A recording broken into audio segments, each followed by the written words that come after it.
Muchas gracias a todos por estar aquí. Les damos la bienvenida a esta velada poética sobre Miguel de Unamuno. Deseo agradecer a Mercedes Mejía y a Fernando Calero por estar aquí y por poder ayudarme. Unamuno nació en Bilbao el 29 de septiembre de 1864. Fue un licenciado en Filosofía y Letras en Madrid y obtuvo su doctorado en 1884.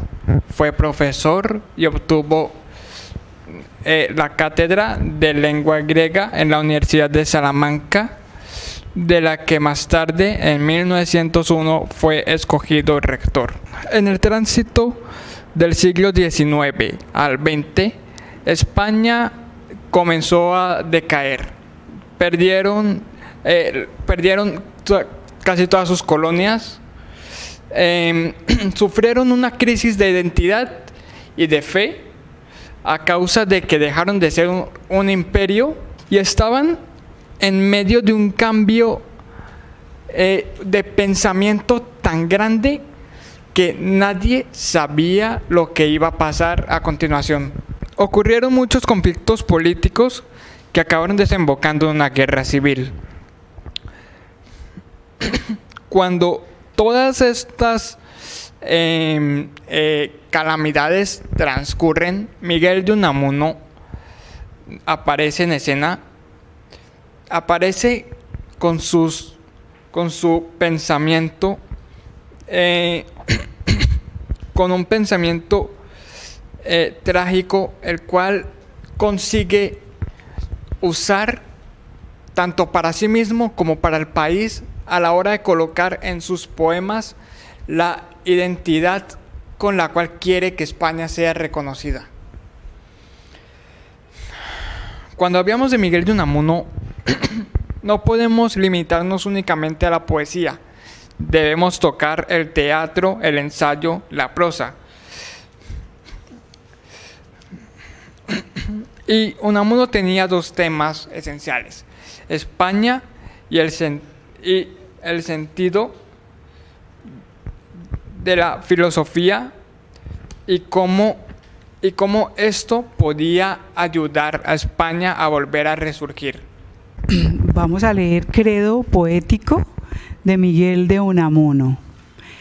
Piensa el sentimiento, siente el pensamiento. Que tus cantos tengan nidos en la tierra y que cuando en vuelo a los cielos suban, tras las nubes no se pierdan. Peso necesitan, en las alas peso, la columna de humo se disipa entera. Algo que no es música es la poesía, la pesada solo queda. Lo pensado es, no lo dudes, lo sentido.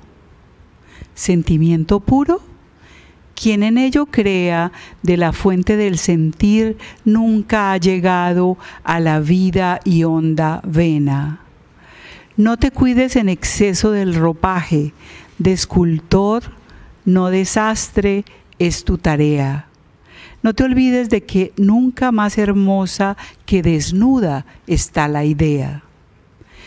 No el que un alma encarna en carne, ten presente.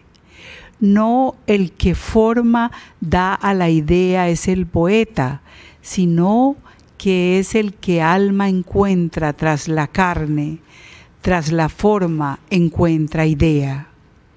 De las fórmulas la brosa es lo que hace que nos vele la verdad, torpe la ciencia.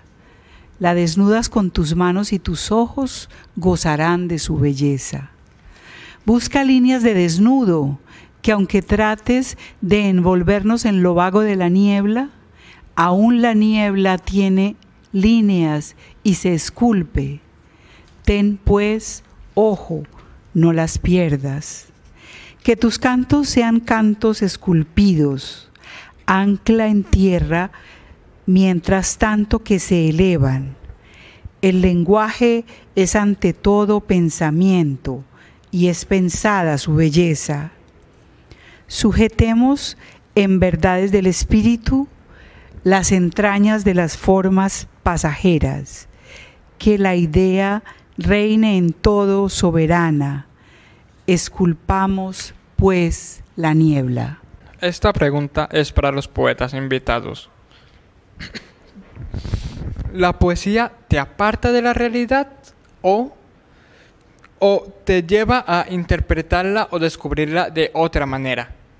Creo que Miguel Unamuno era él, único, diferente a Ortega y Gasset. Era un hombre de una poesía bronca, a pesar de lo delicada es bronca.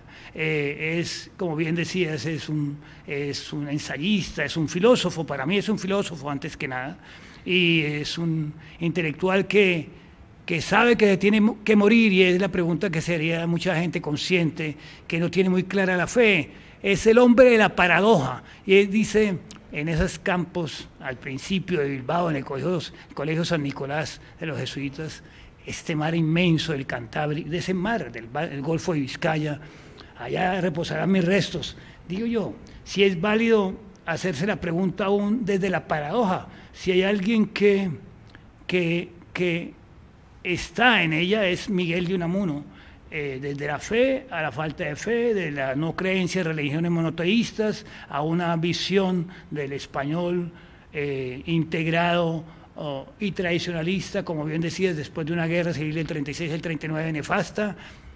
A él no le tocó, él murió curiosamente después del discurso de Salamanca, hasta curiosamente envenenado, ¿no? Eso lo dejo como una curiosidad. Es muy raro que en una prisión domiciliaria y en plenas facultades y en plena salud, después de que lo salvara Carmen Polo de Franco, de los falangistas, haya muerto en una forma tan repentina. Pero la muerte nos espera a todos. Si hay algo es que estamos como condenados en los corredores de la muerte. Yo pienso que lleva a interpretarla y a descubrirla de otra manera. Y con María Zambrano, la filósofa y poeta española, diría que es una manera de conocer la realidad, es un acercamiento diferente a la realidad. Es la experiencia que uno tiene cuando un poema le cambia totalmente la visión de algo. Yo les voy a poner un ejemplo un poco extremo, el poema de Jaime Sabines, Canonicemos a las putas, donde muestra una valoración de el oficio de trabajadora sexual en una forma en la cual pone de relieve la, digamos, entre comillas, honestidad que hay en el trato y que muchas veces no se da en las relaciones consensuales de pareja que se dan habitualmente. Entonces es como una manera totalmente distinta de presentar un árbol. Yo creo que después de que uno lea a Antonio Machado, a un olmo viejo, ya el olmo es algo muy especial. Alguien decía lo mismo acerca de las ceibas, que son mis preferidas, a las que yo les canto. Entonces, cuando alguna maestra de poesía le decía a una escritora que escogiera un árbol, y dijo, las ceibas no, porque las ceibas son de Mercedes. Y decía algún poeta que conozco que las bisagras habían cambiado después de que habían leído un poema. Las bisagras esas de las puertas, de los muebles, habían cambiado. Entonces creo que es una forma de conocer, de vivir la realidad, de verla, de ampliarla, de verla de otra manera. Morir soñando, porque Unamuno no quería morir. Entonces una de las cosas que Unamuno siempre hablaba es que él no quería morir. Morir soñando, sí, más si se sueña morir. La muerte es sueño, una ventana hacia el vacío. No soñar, nirvana del tiempo, el fin, la eternidad se adueña. Vivir el día de hoy bajo la ensaña del ayer deshaciéndose en mañana. Vivir encadenado a la desgana, ¿es acaso vivir? ¿Y eso qué enseña? Soñar la muerte no es matar el sueño, vivir el sueño no es matar la vida. ¿A qué poner en ello tanto empeño? Aprender lo que al punto al fin se olvida, escudriñando el implacable ceño, cielo desierto del eterno dueño. ¿Cómo creen que un grupo de literatos, entre los cuales estaba Unamuno, llamado Generación del 98, pudo influir en el pensamiento de los españoles en general y hacer una especie de resistencia? Los cambios históricos, evidentemente, condicionan de por sí la vida de los poetas. Los poetas generalmente lo único que pueden hacer maravillosamente es hablar y escribir y introyectarse para recibir tal grado o tales agravios a los sistemas en los cuales se vive, ¿no?